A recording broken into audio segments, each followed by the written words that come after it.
bienvenidos a Un Té con Manzanilla. Yo estoy muy contenta nuevamente de estar con ustedes y esta vez tengo una invitada muy especial. La verdad es que para mí ha sido un lujo estar con ella porque hemos compartido algunos momentos en diferentes, se puede decir, clases y ahora, bueno, pues está con nosotros. La entrevista va a ser en inglés, pero bueno, ya saben que va a tener subtítulos, así que espérenla y si quieren verla en subtítulos pueden ir a YouTube. Thank you, Alli. I will say in my audience, I'm very happy to having you here today. We share a little space. We talk about a lot of themes together. And when I hear about your book and your story, I really was so touched. So now, I'm so honored that you are being here. And I want to make a little introduction about your work. De Lazzer. I say it good? Yeah? Okay. Awesome. So therapist, author, and eating disorder specialist, and someone, like I already said, deeply touched me. Oh my gosh. You are going to see it right now, but Ali has a beautiful energy that always can touch me in many ways. So thank you so much for being here. Thank you for inviting me. And thank you for, Carla, it means so much that when you come and attend, because it's a space where we get to share our community and you add to it. So thank you for joining, inviting me here, but also joining me there. Oh, thank you so much for being here because Ali has a lot of experience in eating disorder, pricing. We are going to talk about all of these. She really showed me so much experience in all the ways I learned for these classes. It's not classes, it's a space. Everything that she shares, like, whoa, that's a good point. Like, let me go looking forward. I'll try to find something more about what she said. It's amazing. So thank you for being here. Thank you for taking the time and be so kind to share all your experience. Probably ask you, sure, why you start to, your work in eating disorder? How it started there? Oh gosh, that actually is pretty easy. I think a lot of us come into this, either we've known someone or we've been through it ourselves or what have you. As you know, I have my own journey of recovery, but really I think what got me into this was back in the old days, because I am decades older than you. We didn't have things like this, but we had something called a listserv. I used to stay on it and I was in charge of moderating it, bringing up discussions, but after I had a level of recovery, I wanted to support other people in that recovery level. So I would post topics, we'd have discussions. So this listserv was really just a lot of people struggling, trying to heal, trying to find the light, trying to find hope. It was thought that you were in recovery for the rest of your life. Yes. And so there was a part of me that's like, if you read my story in MeaningFULL, like you have, you know, it was not necessarily planned that I would recover. And I don't want to give false hope to anyone that they're like, don't have to think about it, because you know what? I was ill with eating disorders for so very long. And I do sometimes look back and wonder if I had some of the resources and awareness that we have now, if it could have been so much of a shorter time. Mm-hmm. So why I came into this was I used to be up till 2, 3, 4, 5 in the morning on this listserv, and I would think it was still 10 p.m. I had no idea that much time passed. Wow.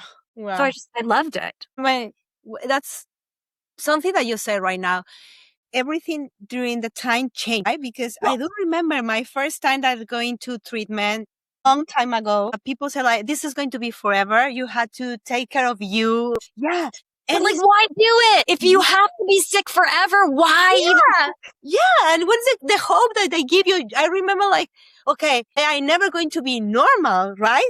That was my feeling. Like, I'm never going to be normal, and I always going to have to take care of what I eat. That was my feeling all the time. Yeah, I think I align with that. It felt like if I can't ever be free of it, then it's always going to feel somewhat like this. Yes. And so I think, again, back in the day, Carolyn Costin was really one of the only people. Judith Rabinor, I believe, was another, but like it was not. And then East Coast, West Coast had different abilities to be open about it. But Carolyn really pushed for recovery to be able to be in a past tense. And so I remember, because I was really lucky to be in California, and her treatment center was actually pretty close by when I started therapy school and all of that. But I remember kind of feeling like when we started talking before we recorded, I kind of felt like I had this weird, bad secret that I thought I was actually free of it. Wow. I look back and I'm like, that is so weird to have to like hold this secret, because I thought, am I wrong? Am I going to be judged? But it just felt freer and freer and freer and freer until like I just didn't notice it. And then huge life things would happen. And it just never was an option again. So, for anyone listening, I don't want to say, if you believe that you're going to need to be in recovery, but that helps you get to the next space of more freedom, go with it. Yes. Goodness. I didn't even think recovery or recovered was possible. Then some stuff happened. I started working toward more freedom. And in the end, my journey toward more freedom, less stress, less anger, less all of that, actually became full freedom. Yeah, I love that you say that, Ali, because it's very important. I think also in these times, the label of recovery is like so praised. And like, you had to get recovered. You had to get recovered. Sometimes put your eyes in that label is so hard for many people, right?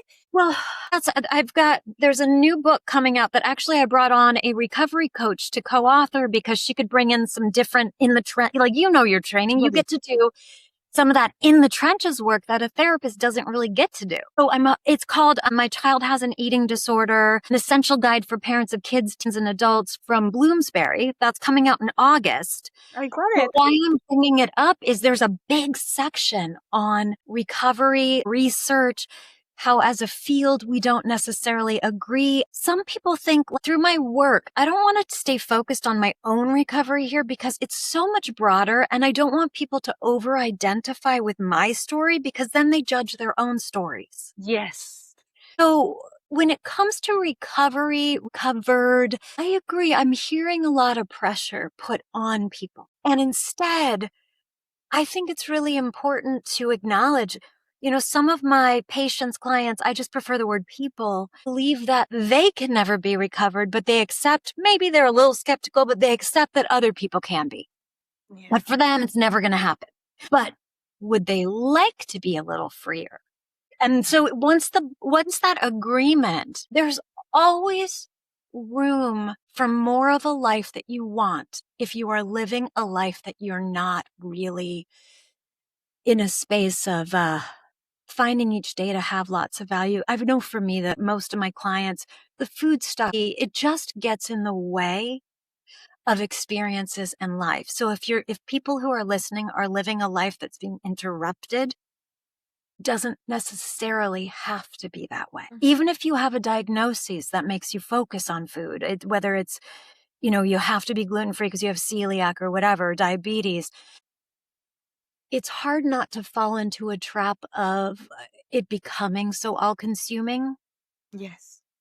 Because we have to eat to survive. People organize their social events around it. Food for a lot of people is joy. There's community, there's culture. Gosh, Carla, I was thinking about what I wanted to ask you, and I'm like, food means so much in different cultures. I think, tell me if I'm wrong, but like your culture, really, food's about bonding, welcoming. Yeah. I mean, we can see a party without, like, not a party, like just go and visit your grandma. That's mean.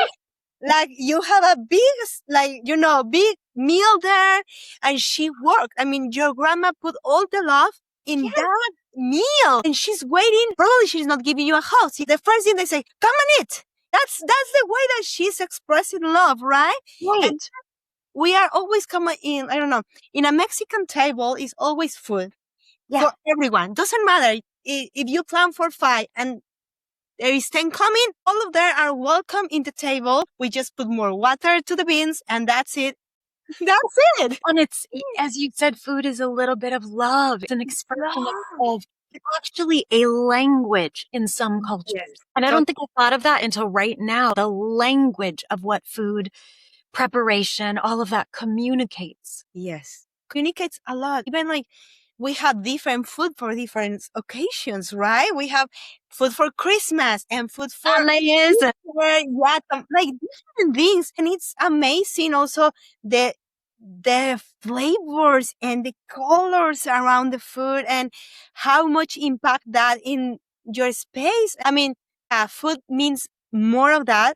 But when you have an eating disorder, you lost that part. It's like you can see the value of these little reasons, because obviously Mexican food has a lot of nutrients that the eating disorder don't let you eat it and judge it.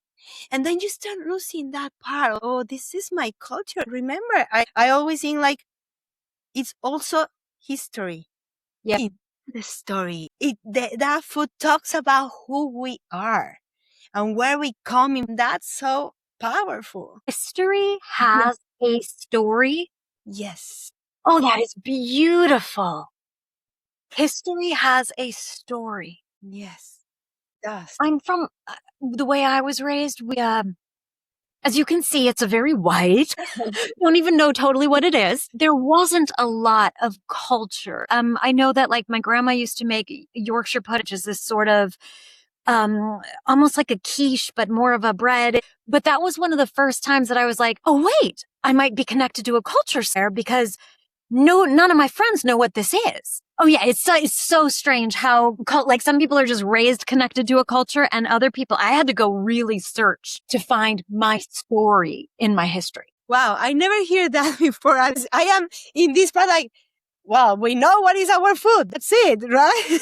Oh no, I even had to go on 23andMe. I was like, I need to find out where people live that look like me, because I can't find it. Wow. Where did you born here in LA? Born in San Diego. Ooh. Yeah. Southern California through and through. Yeah. That's a girl, California girl. Like, yeah. Okay, sorry. Back to the eating disorder. I think I answered that pretty well, but Actually, so go ahead. I will ask you something, because we talk about food when we're talking about culture, but we also think, or I also think that culture plays something important when it's about body rejection. I think that's over there because it's not the same, right? I don't know if you can see that. It's the same, but not the same. I don't know how you can picture that. Say a little more about, if you don't mind, say a little more about what you mean by culture creating body. Am I tracking that? Yes, not creating, but plays a role there. Play a role there. Yeah, more like not creating, like play a role. Culture, and of course, in any way. But I can picture different. I mean, I grew up in Mexico, and now my kids are growing up here in California, and it's different. How?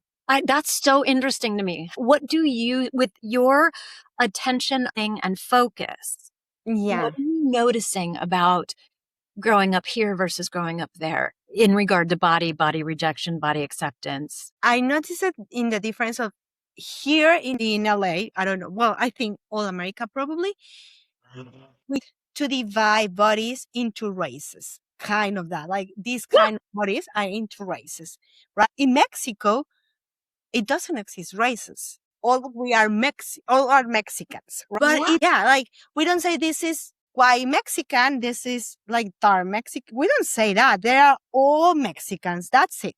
We have classicism, rich people. We divided in that, yes, but no in races. Like, and that's when I come in here and start obviously a study about bodies, diversity of the bodies, and all that stuff. I found this very like races is not something that I've been like touched. I never hear about these divisions. It feels weird. Even like say like, the body, all these fat phobia coming from the black bodies and all these type. It's for me, I understand it, but I never live it in that way. And I feel it's different. I can see that.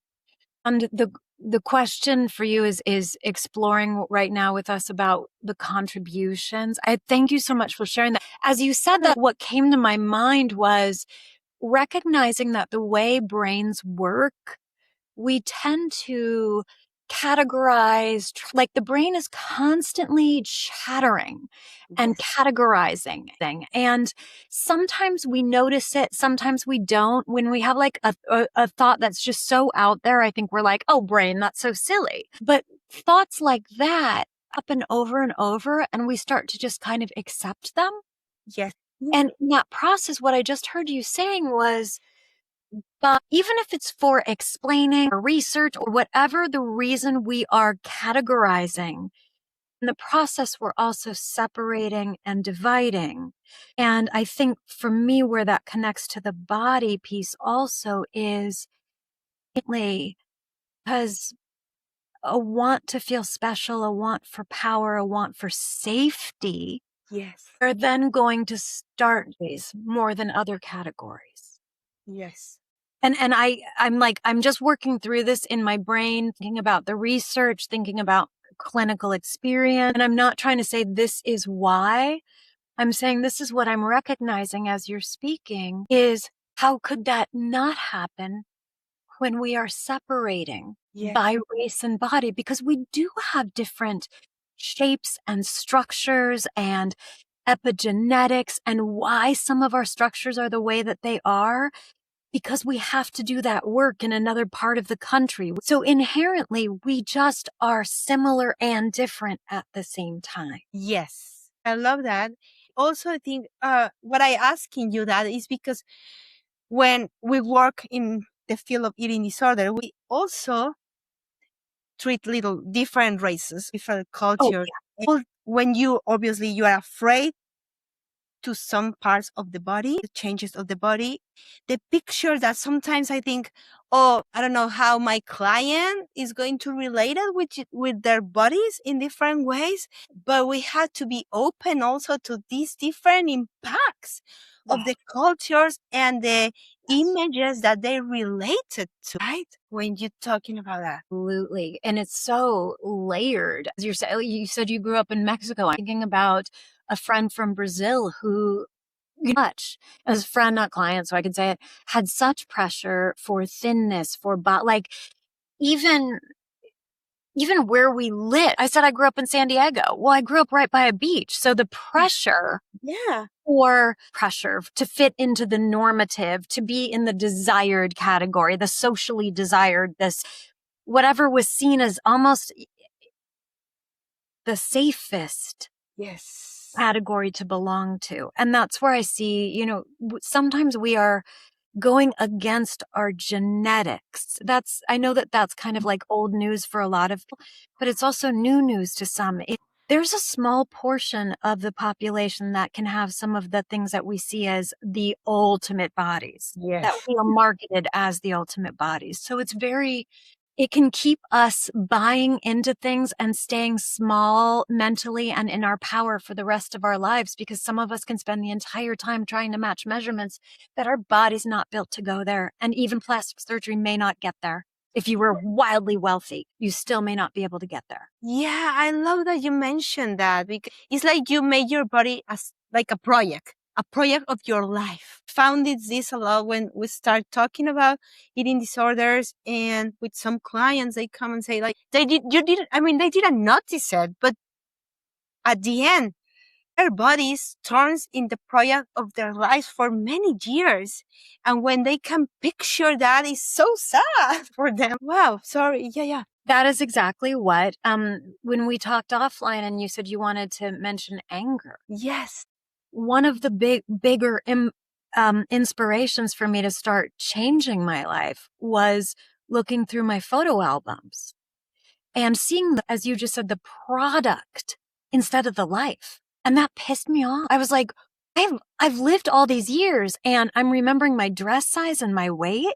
Now, keep in mind, some of this is because you've got disordered eating, you've got eating disorders, there's a fine line, severity, frequency, duration, all these different things. But here's the thing. Our attention on our body is distracting from the life that you actually want to live in your values, the life that you want to live within your relationships. When those things are distracting, it doesn't matter if it's pathological or disordered or unpleasant or uncomfortable, it's still something that I invite you to look at because it's distracting from a life that you actually might have more fullness in. And when I looked at my picture, I was like, wow, why was I on that parade float? First of all, who talked me into it? Did I have fun? Why was I there? I bet I was freaked out by that costume. Yeah. And that's my memory of like being like, what a dumb way to be in a parade. When I looked at pictures from dances, and some people I couldn't even remember the names, who I went with.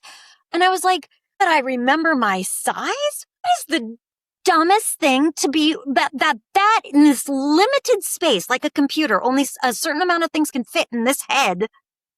That's what's occupying? Oh, it pissed me off. Oh my God. I love this.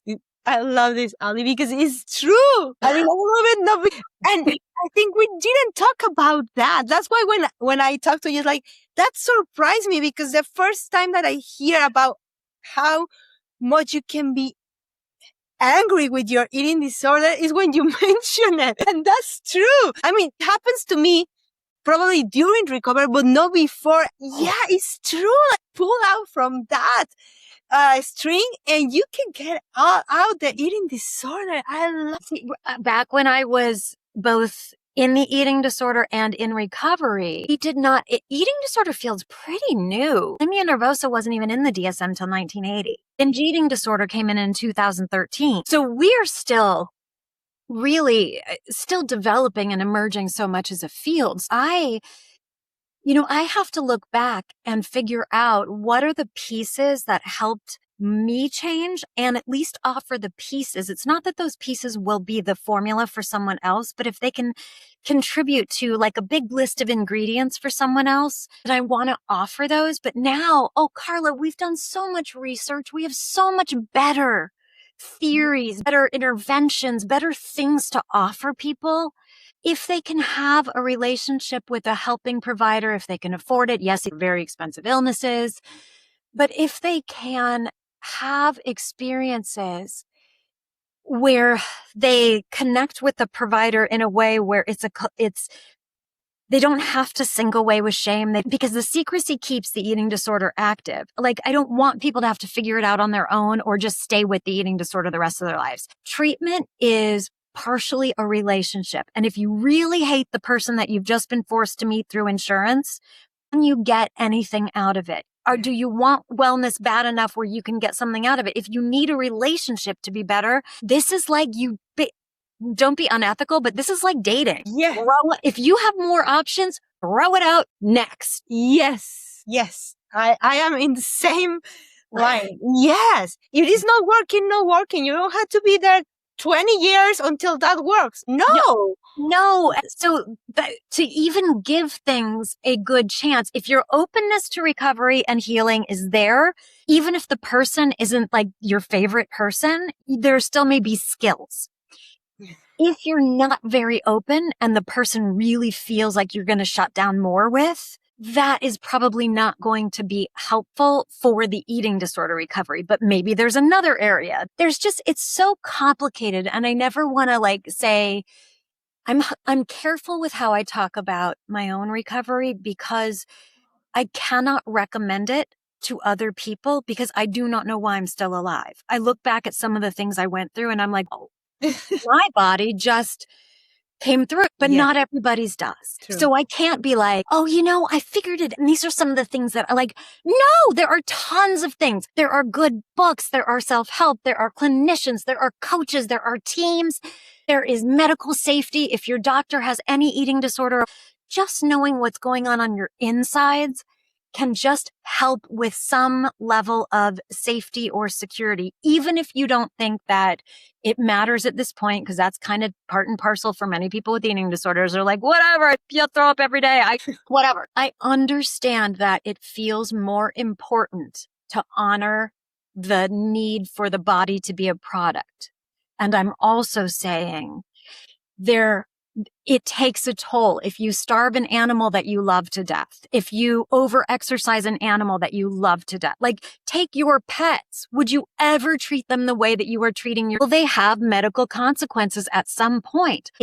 So even though your brain, listeners, as it's not, it's fine. It's fine. Or I don't care. You know what?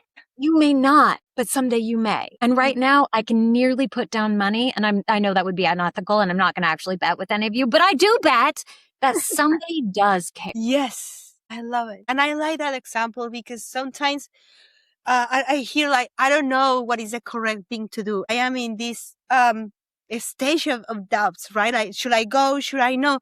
Just put it outside of you and you're going to have the answer, or you're going to find the answer. What about if your daughter asks you that? What about if your mom told you that? What about if your partner? What about if your pet asks for food? Would you say no? No, right? Right. Yeah.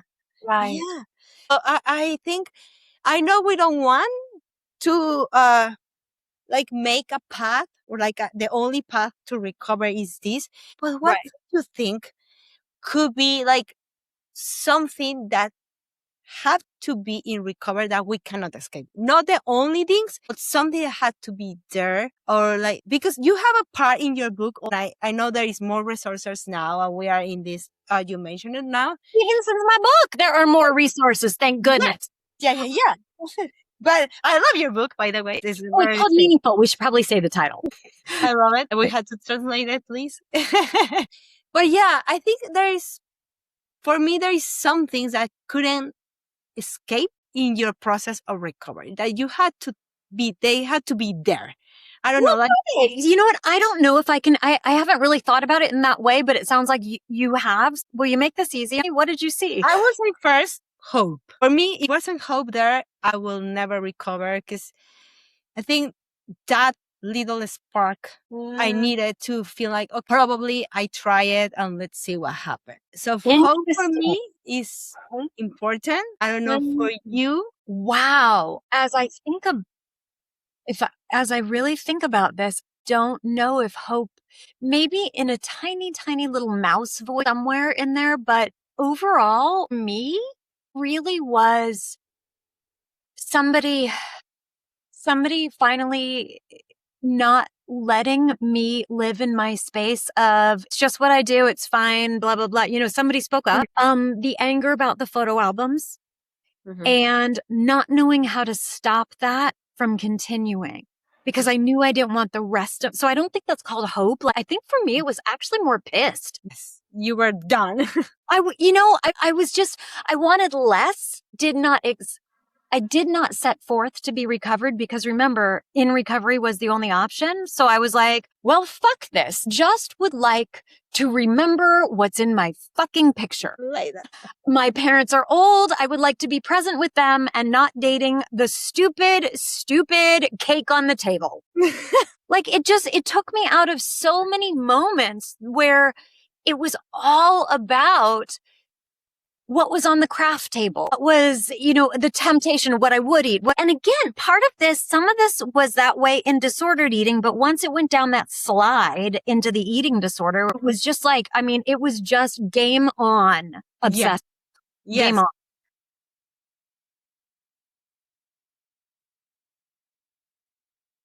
Yep. Competition, unhealthy practice, not caring. Comparing yourself with the most random and stupid thing that when you think, say for say that, but it's like that. Really, I don't remember I compare myself with something like 5 feet in this little space. I'm fine. Right? Really? That's my comparison. For me, back when it was these celebrities, and they would always publicize so many people who were like desirable, their measurements. Yes. So I literally was like, I am just going to work and at one point I was like, I can't get one of those measurements. And then I was like, do I save and try to take out some ribs? It's like, it was, right. So, here, Carla, you and I sit here and it might sound a little judgy when I'm like, my stupid thing. And again, that's my it's not a judgment. It's an ability to reflect with a bit, not of regret, because I don't regret. And I'm so grateful to have learned and grown and have this part of my life. And I wouldn't be here. I wouldn't have gotten to like learn this stuff, help people meet you. So I wouldn't undo anything. And I think it could have been so, so different. So I think when there's a spin of like, if I'll say the word stupid, this or that, it's just that spin of on hindsight. I hope it just keeps getting better and better regarding treatment, education, outreach. Like you doing this podcast, I saw 3 years. You are serving a population that doesn't have a lot of stuff translated into Spanish. It's needed.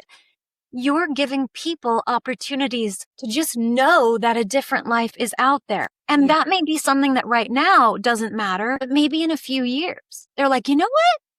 I don't believe in full recovery, but I remember that episode and I think I want to try that. Well, I don't remember. Ali said like, I was pissed off of not remembering my album. So I want to try that. I love that. Yeah. I think it just bring this seed to these little ears over there and just say like, why not? Why you don't try? I mean, you try all these things already because when we are in eating disorder, we try many things to get out of the eating disorder. Like really try a lot. We are.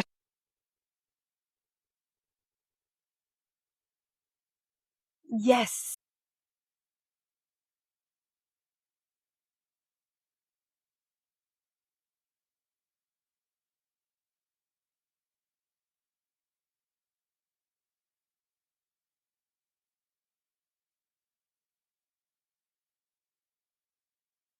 Like all that you have put together podcasts, you are brave and show up to things where you know you're going to be the only person with an accent. You have all these qualities that the eating disorder used to use in its benefit. Yes. But now we get the benefit of your freedom through your podcast, through your seed planting, through your bravery of showing up and helping fill in the multidisciplinary conversations of you representing coaches and your experience. Like all of that, I'm guessing, if not all of it, a lot of it was used to be really in the eating disorder. Yes. Yes, totally. If I was in eating disorder right now, I'm not doing anything of this because a voice will tell me, shut down, shut your mouth down now. You're not speak well. You are not able to speak English. You are not able to record anything. You are not able to do nothing. Just focus in your weight. That's the only thing that you can do. And that's not true.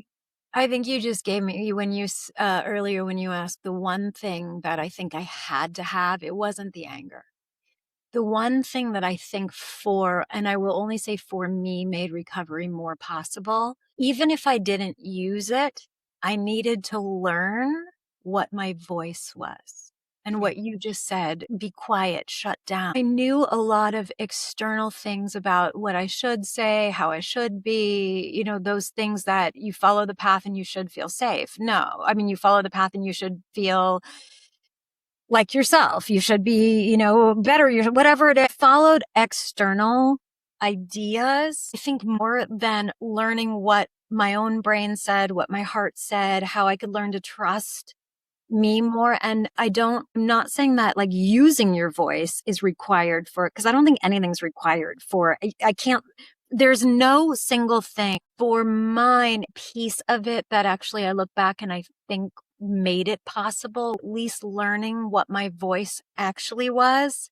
Now I use it all like too much. I get myself a little in trouble, which I like, but that's very different than when I was learning. Even what do I like? Yeah, I like that. I mean, I always say like the process of recovery is the gift of the recovery. It's not the label, thank you. It's like you give the diploma, but what happened during that process and what teach you or what knowledge did you get in that time? It doesn't matter if it's 6 months, 1 year, 3 years, like whatever. Get the power to just navigate the life in a different way. And that's the reason why, for me, it's important to recover. It's not like, oh, I got, of course, sit down in the table, enjoy. That's important.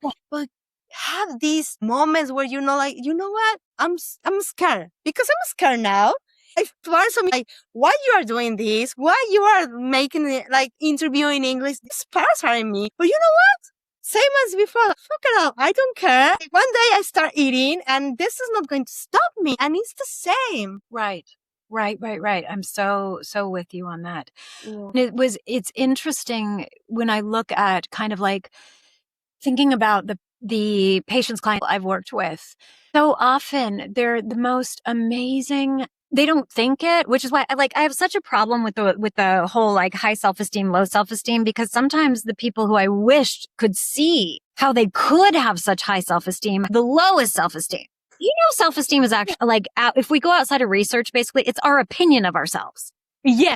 So if I think I'm a piece of poo, and if other people think I'm great, I'm going to still have crap self-esteem. Yes. So I think, in something that has taken a lot of years, but been such a delight is learning. And I don't mean this in like a selfish way, but like stopping with the self-esteem stuff and just kind of like getting curious, learning my voice, my values, and learning how to live in both around people who may not always agree. Like that's hard at first. When you were saying I'm scared, these things are hard, but they're also part of a life that when you can grow into knowing yourself and not abandoning yourself, I think that we get surrounded by more situations and people that actually support us. Yes. I love that. And I think you make yourself more transparent.